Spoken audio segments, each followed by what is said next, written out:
Last topic for this week is looking at paired data and repeated measures.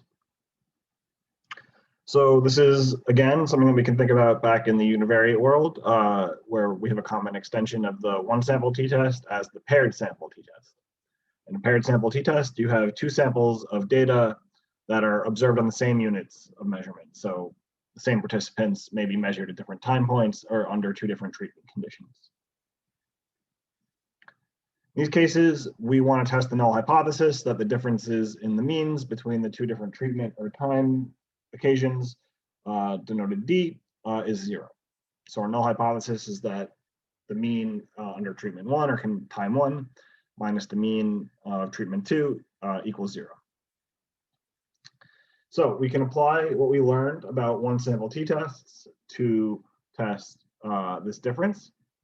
And since our null hypothesis is testing against 0, we can just drop out the mu0 part, and we just have the difference divided by the standard deviation of the difference times the square root of the sample size. So this also generalizes to multivariate world.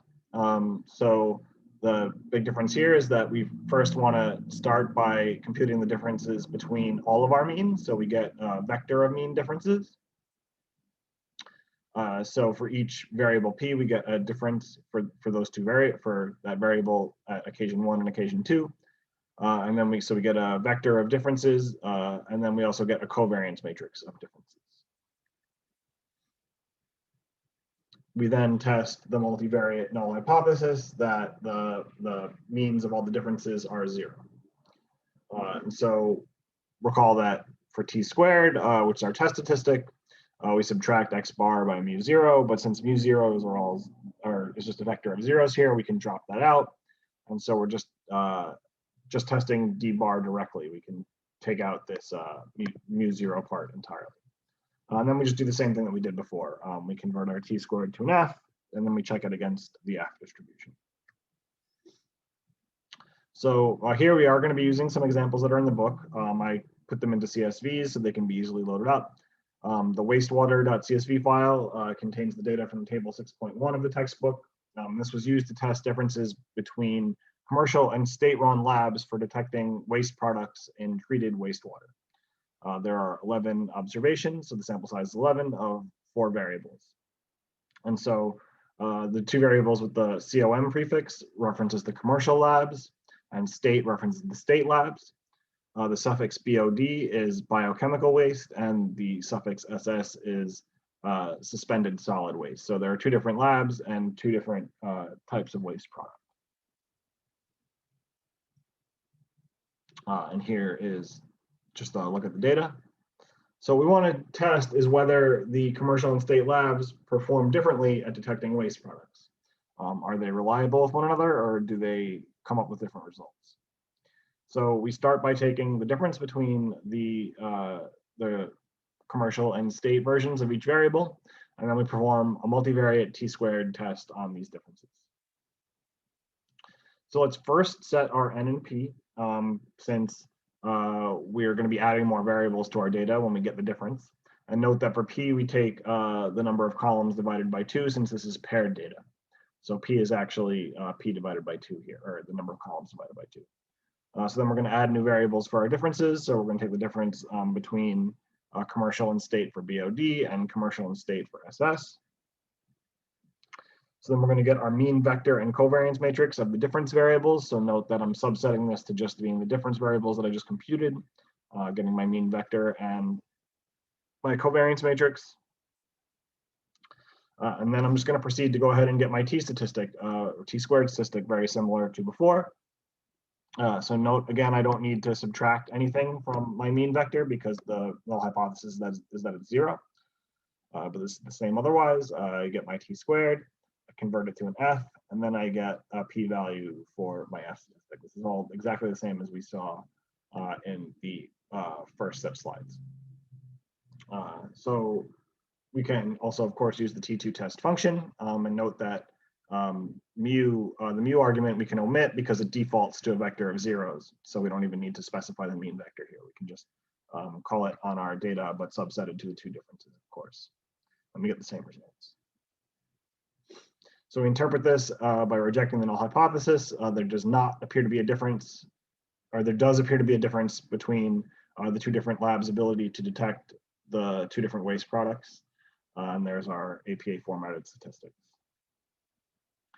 We can also get our confidence intervals. And again, this is exactly the same as what we saw in the second set of slides. We're just adding the t-based or the Bonferroni adjusted or the simultaneous confidence intervals in exactly the same way. So here are the separate confidence intervals. Here are the Bonferroni adjusted confidence intervals. And here are the simultaneous confidence intervals. And so here, note that the first thing I'm doing is getting my F reference.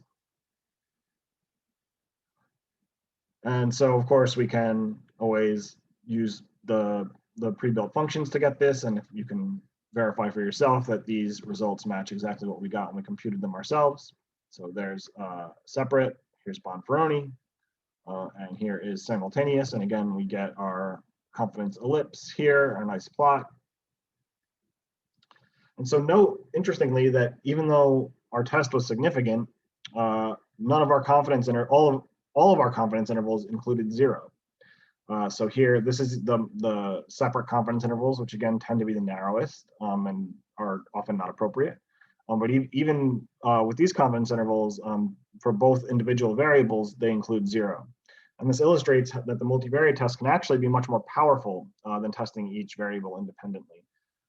So we know that we have a significant result, but that's in part because these two variables are not independent, that the covariance matters, and that helps us to detect the difference between the two labs.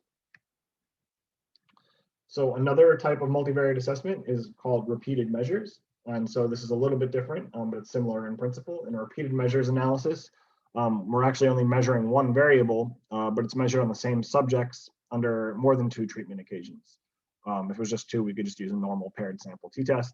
But since we have more than 2 treatment occasions, we need to use multivariate techniques.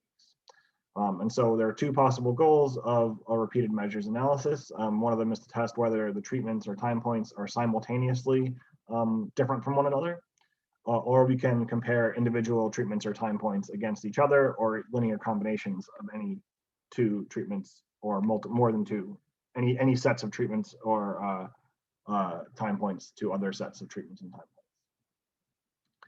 So for both goals, we're going to need to build what's called a contrast matrix, which you've probably seen in other classes. So we're going to call this C. The contrast matrix can be any P-1 by P matrix in which each row sums to 0 and is linearly independent of each other row. So different contrast matrix designs allow us to test different pairwise comparisons, but any complete matrix with Q-1 rows of linearly independent contrasts will give us the same t-squared statistic, it turns out. So instead of using C to actually transform our data, we're going to apply it to our mean vector and covariance matrix instead to get our t-statistic. So we can just multiply our contrast matrix by our mean vector, by our covariance matrix here. Note that we're doing it twice here. We're sort of this is sort of like taking C squared. And then again by our mean vector, and so we're just adding the C onto our t-squared calculation. And then we could just do the same thing that we've been doing, convert our t-squared to F. And then after that, we can use the contrast matrix also to determine if there are different pairwise differences or combination or different differences in combinations of treatments or something like that. So let's look at an example. So this is a data file. This is also from the book. I think this is from table 6.2. I should have listed that here. But this data is 19 dogs who were at different times given different treatments while anesthetized, and each column measures the milliseconds between heartbeats under each different treatment condition. So there's 4 different treatments that were all administered to the same dogs at different time points. So I have 4 treatments. What will my contrast matrix for C be? What size will it be? It's going to be a 3 by 4.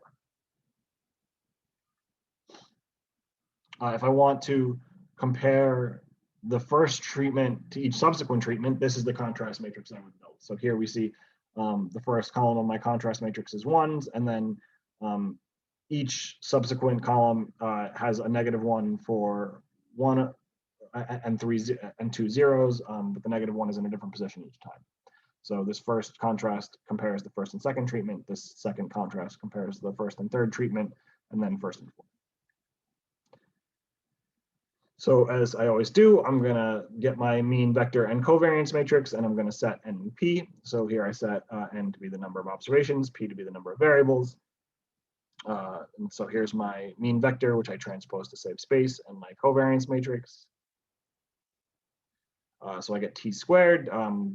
This is the same way as we always do, except now we have the contrast matrix that we're applying to our data. And so this is our t squared test statistic. And note that as long as I use a contrast matrix where the rows are independent of each other and where they're each a valid contrast and that the rows sum to 0, we can use a completely different contrast matrix. So this is also a valid contrast matrix. It's a different one than we used before, but I get the exact same t statistic out of it. This is a property of using a matrix full of linearly independent rows. So now we get our F-Statistic and P-Value. So we do this the same way as we have been throughout this this class today in all the slides. And so here we get our P-value from our F. And so doing this analysis automatically in R is actually not that much easier than doing it the way we just did it, turns out. It's kind of weird and messy and I hate it, but it is doable. So the way we do this in R, if we want to do it with using pre-built functions, is first we fit a model where we have each of our columns as an outcome variable regressed on just an intercept. So here we have a linear model where I combine each of the 4 treatments and regress it on just one, which represents an intercept. So then we need to define our 4 repeated measures, their names. So here I'm taking they're my column names in my data. So I need to define them as both a factor and as a data frame. So first I define them as a factor, and then I can make a new object that defines my my factor as a data frame. We can then plug this in to the big A ANOVA function from the car package, where we list the data frame under iData, and then we list the factor preceded by a tilde. So we do tilde, then the factor object under iDesign, and we call for type 3 sums of squares, which it will default to that, but it'll give you a warning if you don't include this. There's another hitch. R is a little bit silly about dummy coding, which is also its default. So it doesn't actually treat the dummy coding that it defaults to as a valid linearly independent contrast matrix. So here, this is the default contrast for the factor that I created. So this is the factor object that I created here. You can check the contrast for any factor in R, and it'll give you whatever the default is. And so the default is this dummy coding. It's also transposed. R also likes to have the contrast matrix transposed from the way we like it. So this is dummy coding, but it won't let you run your analysis with this contrast matrix. So one way to fix this, and this is something that you should just kind of get in the habit of doing if you're going to be using, if you're going to be doing type 3 sums of squares analysis in R in general. So you should change your default contrasts to something else when you start. So here we have, and we actually saw this back in the first lab. So here we have, we're just going to change the first one to control sum, which is effects coding. And you see it changes our contrast for our treatment factor to be an effects coding scheme rather than a dummy coding scheme. And then control poly is for ordered variables. So the options, the contrast options are for unordered and then ordered variables. So this would be orthogonal polynomials. For ordered variables, we're not worried about that. You can also always set a contrast for any factor. So here I'm going to set it to the transpose of my C matrix that I defined before. Remember, you have to transpose it, so it's P by P minus 1. So I transpose my C matrix, and then that sets the contrast to be the contrast that I indicated I wanted. And the thing is, none of this actually matters for this particular analysis. The particular contrast matrix you use doesn't matter. It just needs to be a valid contrast matrix, but it doesn't actually impact the analysis in any way. So this is a lot of sort of like roundabout work to really get the result that we wanted. And in my mind, it's not that much easier than what we did just doing it sort of, quote by hand in R. But here you see the second row for treatments. The results here match exactly what we got before. The F value 34.38 is what we got before, and the p-value that and degrees of freedom all match up. So our interpretation here is that we reject the null hypothesis, that there is no difference between treatments, and the F of 316, blah, blah. So here we can actually make use of the contrasts and there actually isn't a really easy way to make use of them in R automatically, at least with this particular design and analysis design, or this particular repeated measures technique. There are other ways to do it that use different techniques, but not in this one that we're learning here. So we can still apply them though to create confidence intervals by hand in R. By calculating them manually in R. I couldn't find a great function that would do this for me, and I spent a good chunk of time looking, and I've looked before, and this is just not something that R is very well set up to do on its own, but we can still do it. And if we got bold, we could probably even write a function to do it. So we could get our confidence intervals for our contrast matrix by taking one of the rows, which would be each row represents a different contrast. And then we can apply it to our data, and that will give us the confidence interval associated with that contrast. So the confidence interval of the difference for that given contrast with this formula here.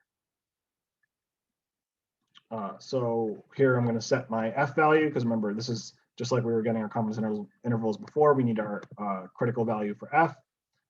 Based on the number of degrees of freedom, which in this case is p minus 1 and minus p plus 1. So I get my F value, and then I'm going to get my first contrast. So this is the first row of my C matrix in this case. So this compares treatments 1 and 2. So this is a contrast that's going to look at the pairwise difference between treatment number 1 and treatment number 2. And so now I can just generate my confidence interval just like I did before. Note that I do have to change the degrees of freedom to match up. But otherwise, this is the same idea that we've been looking at. And so we got our confidence interval, and we see this includes 0. So we can't assume there is a significant difference between treatments 1 and 2 based on this simultaneous confidence interval. So here is our second contrast, which is the second row of our matrix. And so I can now do the same thing that I just did, except with the second contrast. And I get a new confidence interval. And so what do we think about this confidence interval here? Well, this confidence interval does not include 0. So this suggests, at least in part, that this particular contrast is driving our result from before, where we got the general result that there were differences between treatments. We see that there does appear to be a difference between treatment number 1 and treatment number 3. And specifically, we would interpret this as treatment number 1 produces less time between heartbeats, and the 95% confidence interval for the difference is this confidence interval. And that's all for this week.